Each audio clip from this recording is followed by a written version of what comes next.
Saudações a todos, meu nome é Vinícius e eu vou iniciar a apresentação do nosso projeto do bairro, desenvolvido em função da disciplina de interface humano-computador.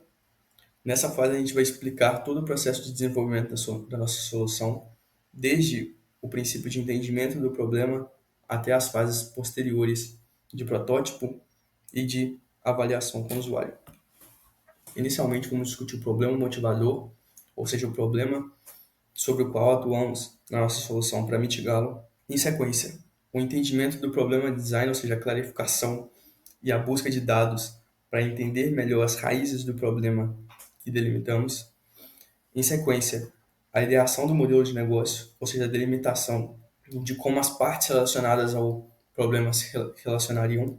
Depois, o protótipo de alta fidelidade, ou seja, o desenvolvimento de uma solução mais detalhada já apresentável para o usuário. E por último, mas não menos importante, a apresentação da solução para o usuário e a coleta de feedbacks. Bom, então qual foi o problema solucionado para ser atacado pela nossa solução? O problema que escolhemos foi a falta de visibilidade de microempreendedores em comparação com grandes empresas. Então avaliamos localmente que os microempreendedores tinham uma dificuldade muito grande de competir na atração de clientes com as grandes empresas, justamente pelo fato das grandes empresas poderem investir uma quantidade de capital maior em marketing, anúncios, de modo que os microempreendedores ficavam em segundo plano em face a essas grandes empresas. Bom, então na fase 1 a gente buscou entender melhor esse problema e como é que a gente poderia aumentar a visibilidade de empreendedores locais de maneira a buscar as raízes desse problema. Então, para isso, a gente fez a clarificação do problema, a coleta de dados e a avaliação dos resultados dessa coleta para embasar a nossa solução. Bom, para clarificar o problema, aquela parte inicial, nós fizemos o diagrama de partes interessadas, o quadro de avaliação e a escada semiótica. Aí está o diagrama de partes interessadas, ou diagrama de stakeholders, em que nós dividimos as partes interessadas de acordo com os seus níveis. Então, dividimos de acordo com o nível operacional, de contribuição, de fonte, de mercado ou de comunidade. E utilizamos essa divisão, esse quadro anterior, para fazer o quadro de avaliação, delimitando os problemas relacionados a cada parte interessada e as possíveis soluções que poderíamos atacar com a nossa solução. Assim, desenvolvemos também a escala semiótica, que delimitava diversos aspectos em relação à nossa solução.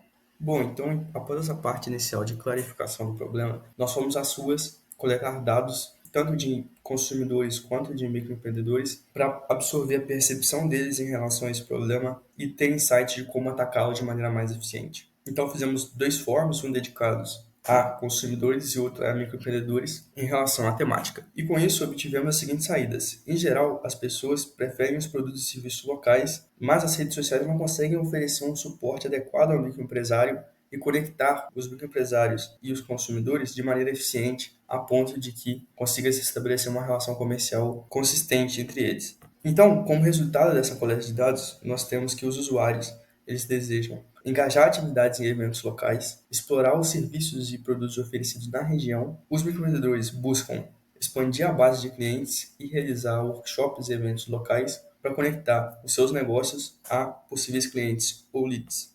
Dessa forma, a gente identificou os requisitos necessários da nossa solução, tanto no nível do empreendedor quanto no nível do consumidor. Para o empreendedor, ele precisa expor os seus produtos e serviços dentro da nossa solução e buscar alguma forma de contato do cliente por meio de mensagens, por exemplo, e precisa ser um produto exclusivo para microempresários, para que a gente consiga mitigar o problema da baixa visibilidade de microempresários em comparação com grandes empresas. A nível do consumidor, ele precisa, na nossa solução, pesquisar, escolher um produto, ver a distância de onde ele está até o negócio que ele deseja consumir, ver o preço do produto e poder avaliar o produto e o microempreendedor após a efetivação da compra. E com isso nós elaboramos o do bairro, que é uma forma de conectar microempreendedores e consumidores locais, que a nível de consumidor fornece várias opções de microempreendedores locais que fornecem produtos de qualidade a um preço mais acessível, e a nível do empreendedor consegue expandir a sua base de clientes para consumidores locais, o que ele não conseguia e tinha dificuldade para fazer se comparado às grandes empresas. Pessoal, eu sou o Lucas e agora eu vou falar um pouco sobre a segunda fase, que era mais para ideação e modelo de negócio. A ideia dessa fase era sair daqui com o que seria a primeira cara do nosso produto, né? Tirar algumas ideias do papel, pensar em algumas coisas. E para isso a gente separou em algumas etapas, sendo a criação do storyboarding, um brainwriting, um brain draw, um Business Model Canva e depois realmente partir para o protótipo de baixa fidelidade. Para a criação de storyboarding, a gente pensou em duas personas diferentes, sendo a Dona Lourdes, que era uma senhora que queria surpreender seus netos na Páscoa, e Marcos, um microempreendedor que fazia chocolates artesanais, que não tinha uma grande visibilidade. Esses foram os resultados, né? O Marcos estava preocupado porque ele não conseguia atrair tantos clientes. Ele fica sabendo do nosso aplicativo e cria um evento. Com esse evento, ele consegue anunciar seu produto para mais pessoas e assim ele consegue ter mais clientes, assim, né? E a Dona Lourdes, que estava completamente sem ideias de como surpreender seus netos, até que ela fica sabendo do aplicativo por uma amiga, e aí ela consegue comprar, deixar feliz e prosseguir, né? O Brainwrite to Braindraw é uma dinâmica em grupo que nos ajudou a pegar algumas ideias diferentes do que a gente já tinha, né? Como todo mundo já sabe, Brainwrite é aquela dinâmica que a gente vai passando os papéis, né? E no final disso a gente conseguiu algumas ideias muito boas para serem implementadas. A página inicial deve ter destaques e promoções, né? Destaques de promoções e eventos. A gente também tem que filtrar por localização o tipo de produto. Os produtos têm que ter um preço devidamente informado. Os microempreendedores podem adicionar posts, então vai atuar como uma rede social. Vai ter um mapa que mostra os consumidores, né? Os microempreendedores mais próximos. A gente pode ter comunidades também, como grupos de bairro. E os consumidores eles devem avaliar os produtos, para todo mundo saber como está a recomendação dele, certo? Agora, esses foram alguns resultados do Braindraw, que é muito semelhante ao Brainwrite, e só que ele é mais para a gente saber como vai funcionar cada coisa na tela, ter algumas coisas, umas ideias assim. E ficou basicamente assim, certo? Deu para ter uma ideia boa de como que a gente ia seguir. Depois a gente partiu para o Business Model Canvas, que ele é um artefato que usa para mostrar como que o negócio vai funcionar na prática, certo? Elucidando alguns pontos importantes que a gente tem que se atentar sempre. Eu vou mostrar ele aqui para vocês agora. A gente definiu aqui alguns parceiros chaves, que serão os microempreendedores, serviços de hospedagem de site, empresas de anúncio, algumas atividades, as nossas propostas de valor, relação com o cliente, segmento de mercado, recursos chaves, canais, estrutura de custos e fontes de renda. Resultado do nosso protótipo de baixa fidelidade, certo? Aqui a gente conseguiu ter uma visão boa do que seria o nosso protótipo de alta fidelidade, certo? A gente tem a nossa tela de login aqui, certo? A gente tentou sempre ser o mais minimalista possível e o mais direto possível, que é para o nosso usuário não se perder, não acabar se perdendo no que está acontecendo, certo? Então, caso ele não tenha uma senha, ele vai ter um cadastro em que ele vai pedir algumas informações. E essa, número 3 aqui, é o nosso menu principal. A gente consegue ver que tem um mapa de explorar, o que está acontecendo, o que seus amigos estão fazendo, alguns estabelecimentos que estão em alta, e essa barra de menu que sempre acompanha ele. Essa barra de menu é um atalho para os usuários que facilita a sua navegação pelo aplicativo, certo? Além disso, a gente tem aqui a sequência da nossa tela de menu, certo? E aqui seria a área do nosso vendedor.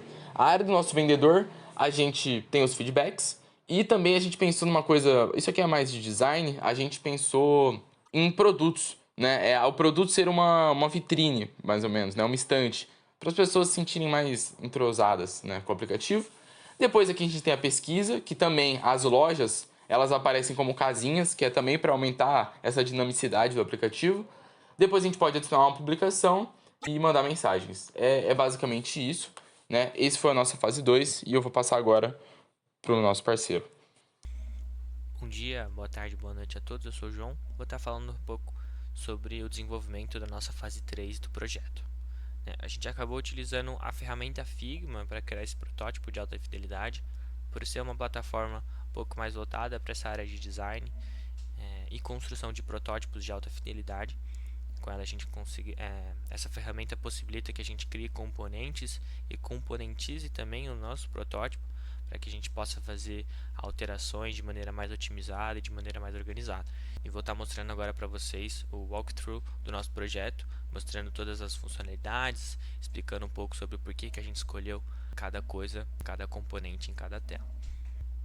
Olhando aqui para a nossa tela inicial de login, uma tela bem simples de login por telefone e senha.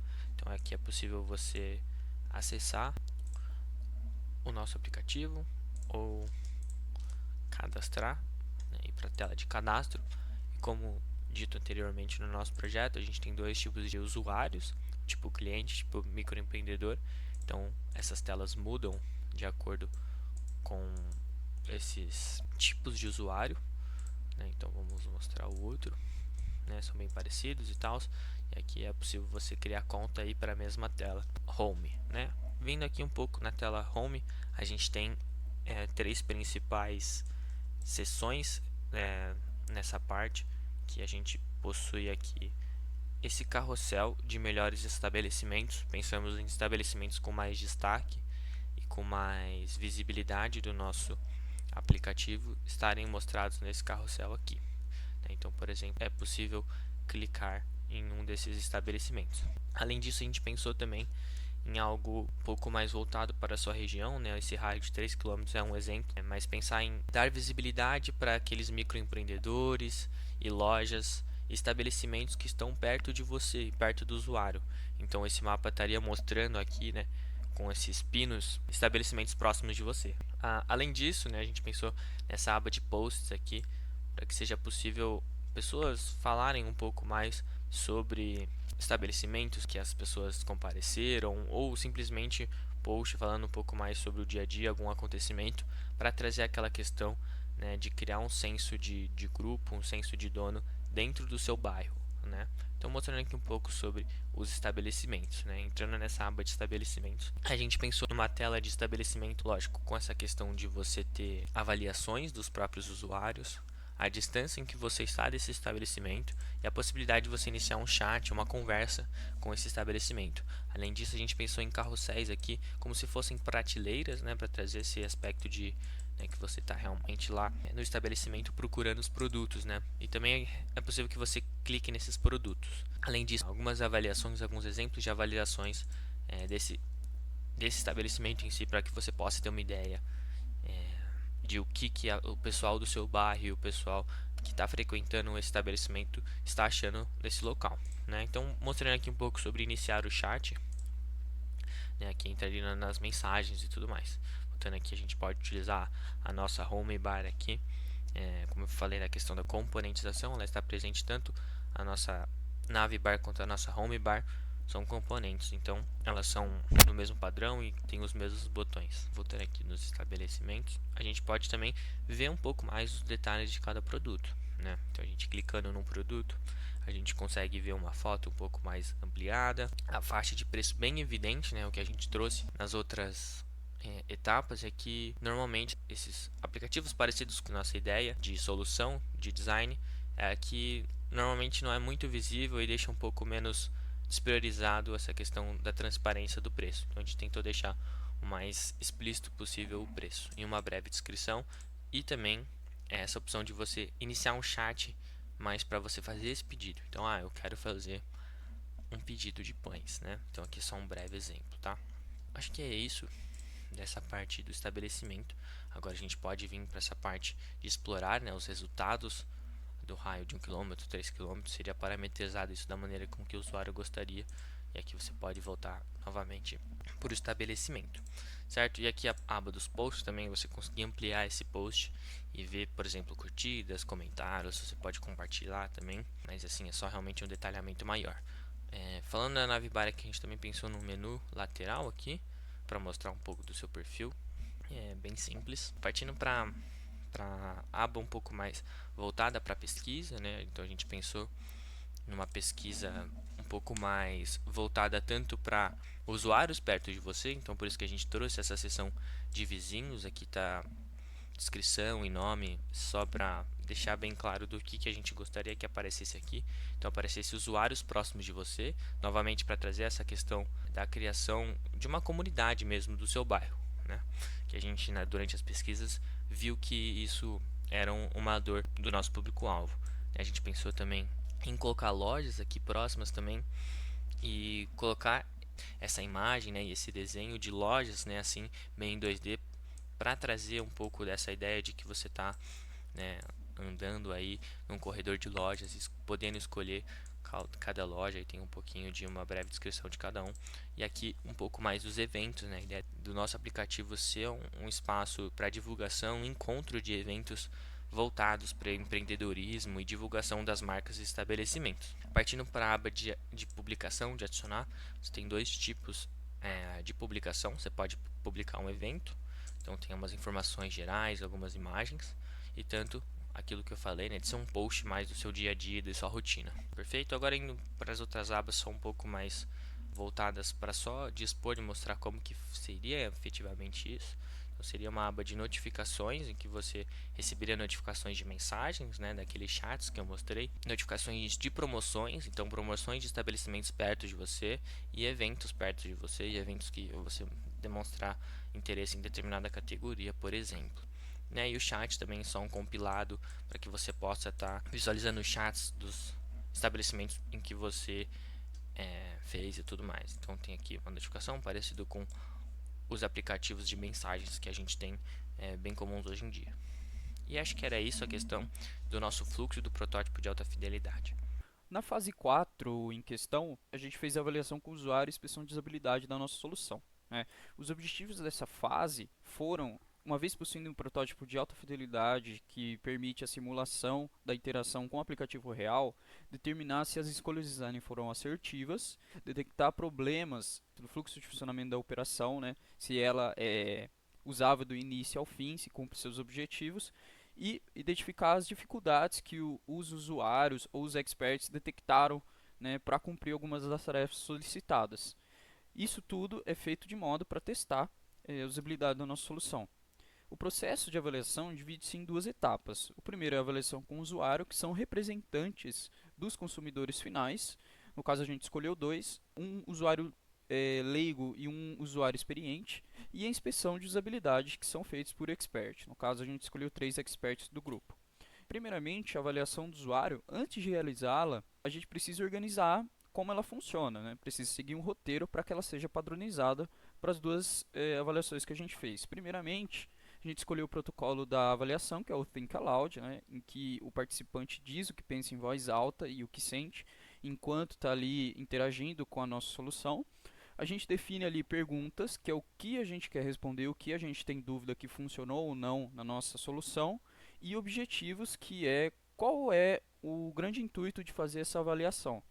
Aí a gente decidiu as tarefas e os cenários. No caso, o cenário que a gente escolheu foi o do consumidor final, porque aí a gente pôde obter mais dados sobre o que a gente estava fazendo, e a gente decidiu as tarefas, o que cada um devia realizar. Eu quero que você acesse tal tela, eu quero que você faça um pedido, quero que você inicie um chat com um vendedor. Então, isso é muito importante para a gente ver, se isso é facilmente, sem equívocos, se isso é acessado dessa maneira. Em seguida, a gente escolheu os participantes, como eu disse antes, são dois, um representante do usuário leigo e outro do experiente. A gente definiu ali os métodos e materiais. Como a gente está utilizando o método Think Aloud, é importante a gente gravar a tela do computador que está rodando o protótipo e monitorar um microfone. Tem um microfone para a gente ver o que está sendo feito naquele momento e o que o usuário pensou sobre isso. E por fim, a gente analisa os resultados de posse do material, que são os 2 vídeos, e um dos integrantes do grupo ficou encarregado de ouvir e ver os vídeos e levantar as principais críticas que os usuários fizeram. No caso do usuário leigo, reclamou sobre a borda superior da barra de navegação, os comentários de post faltando no protótipo, e ele afirmou que não se sabe se não tem comentários ou se eles não carregaram ou se há alguma falha. Não foi encontrado chat com o vendedor, isso é muito importante, porque daí a tarefa não foi concluída. É um problema ali de dificuldade mesmo e de visibilidade. E na tela de cadastro, o logo do app e o escrito cadastro ocultaram algumas informações, um outro erro grave de design. E o usuário experiente falou sobre a ausência de botão retornar à tela anterior. É importante porque é uma correção de falha. A paleta de cores não agradou porque uma cor meio que apagou, sobrepôs-se a outra, ocultou. E o modelo do ícone de sino muda, da aba de notificações ele muda quando você acessa a aba, que é um problema de consistência, e nessa mesma toada, a cor do ícone de sino é a única que muda quando você acessa a aba em questão. Então, são problemas de consistência. Na inspeção de usabilidade, a gente fez com 3 experts que são do próprio grupo, experts em design de interfaces, que baseando-se nas 10 heurísticas de Jacob Nielsen, que estão aí embaixo e foram vistas em aula, realizaram essa inspeção para ver os principais problemas e o grau de severidade desses problemas em questão. O expert 1, que foi o João Takaki, ele verificou ali algumas falhas, que no caso são que não há botão de voltar, uma falha da heurística 3, controle do usuário e liberdade. A 2 não há identificações de campos obrigatórios, problemas de prevenção de erros, heurística 5. Os botões são sempre clicáveis, também um problema de prevenção de erros. Não há como selecionar o tipo de filtragem na busca, o que impacta na eficiência do uso em si, porque em teoria era para eu encontrar facilmente o que eu desejo. E não temos mensagens de erro também, um problema de reconhecimento de erros, heurística 9. O Vinícius Borges, o Expert 2, ressaltou que não tem ícone de carregamento entre as telas, que é um problema da heurística 1, visibilidade de estado. Ausência de sessão de ajuda, porque o usuário pode se sentir um pouco perdido, então é importante ter tutoriais, fax, etc. Problema da heurística 10, help e documentação. Problemas de modais de confirmação de ações, prevenção de erros. Não há uma aceleração de padrões personalizados para usuários, como as últimas compras, isso aí muito interessante. Também um problema de flexibilidade e eficiência de uso. E o botão de pesquisa, que deveria ser uma das principais, aliás, a principal feature do nosso projeto, está muito pequeno, muito pouco destacado na tela home. E por fim, o Expert 3, o Lucas Cardoso, ressaltou que não existem botões de retorno, também um problema de controle de usuário e liberdade, que também foi um problema montado pelo João Takaki. Problema de consistência no design ali, problema de consistência de padrões, no caso um chat é diferente de outro, chat da página da empresa é diferente do geral, problema de consistência. Tem pouco nenhuma indicação de inputs, que é um problema da heurística 5, prevenção de erros, que no caso ali, por exemplo, data e hora não tem uma formatação certa na hora de criar um evento, isso é um problema grave. E também falta de informações tutoriais, assim como o Vinícius Borges tinha apontado, que é um problema da heurística 10 de help documentação ali para o usuário novo. Olá, eu me chamo José Eduardo e é um grande prazer estar aqui hoje para compartilhar com vocês os resultados e aprendizados do nosso projeto do bairro. Desde o começo, nosso objetivo foi claro: fortalecer a integração e engajamento dentro das comunidades locais, promovendo microempreendedores e resgatando o senso de vizinhança. Criamos uma plataforma que dá visibilidade a esses empreendedores e facilita o acesso dos moradores aos produtos e serviços locais. Durante as fases de entendimento, ideação, prototipação e avaliação, focamos em desenvolver uma solução que não só atendesse a essas necessidades, mas que também fosse intuitiva e eficiente. Enfrentamos diversos desafios técnicos de design ao longo do desenvolvimento. A prototipação de alta fidelidade exige um cuidado especial para garantir que todas as escolhas de design, desde os botões até as cores, por exemplo, fossem intuitivas e agradáveis. Na avaliação com os usuários, recebemos feedbacks muito valiosos, que nos permitiram aprimorar ainda mais a experiência. Ajustamos a integração da barra de navegação e a consistência dos ícones, entre outras melhorias. Embora tenhamos alcançado muitos objetivos, sempre há espaços para melhorias. No futuro, pretendemos adicionar funcionalidades que melhorem ainda mais a interação entre moradores e microempreendedores, como um sistema de chat direto, melhoria nas paletas de cores para maior acessibilidade e novas ferramentas de marketing para empreendedores. Também queremos personalizar a experiência do usuário, oferecendo recomendações baseadas em suas preferências e históricos de interações. Esse projeto foi uma experiência muito enriquecedora. Aprendemos a importância de ouvir nossos usuários e adaptar nossas soluções às suas necessidades reais. A colaboração foi fundamental em cada etapa, desde as sessões de brainwriting e braindraw até a avaliação com os usuários e a inspeção de usabilidade. Desenvolvemos não apenas uma solução tecnológica, mas também uma compreensão mais profunda da dinâmica comunitária e do papel vital da tecnologia na revitalização do espírito de vizinhança. Bom, em resumo, o do bairro é mais do que uma plataforma. É um movimento para fortalecer os laços comunitários e apoiar os pequenos empreendedores que são a espinha dorsal de nossas comunidades. Agradecemos a todos pelo apoio e pela oportunidade de apresentar este projeto. Estamos ansiosos para continuar aprimorando o do bairro e ver o impacto positivo que ele terá em nossas comunidades. Meu muito obrigado e até logo.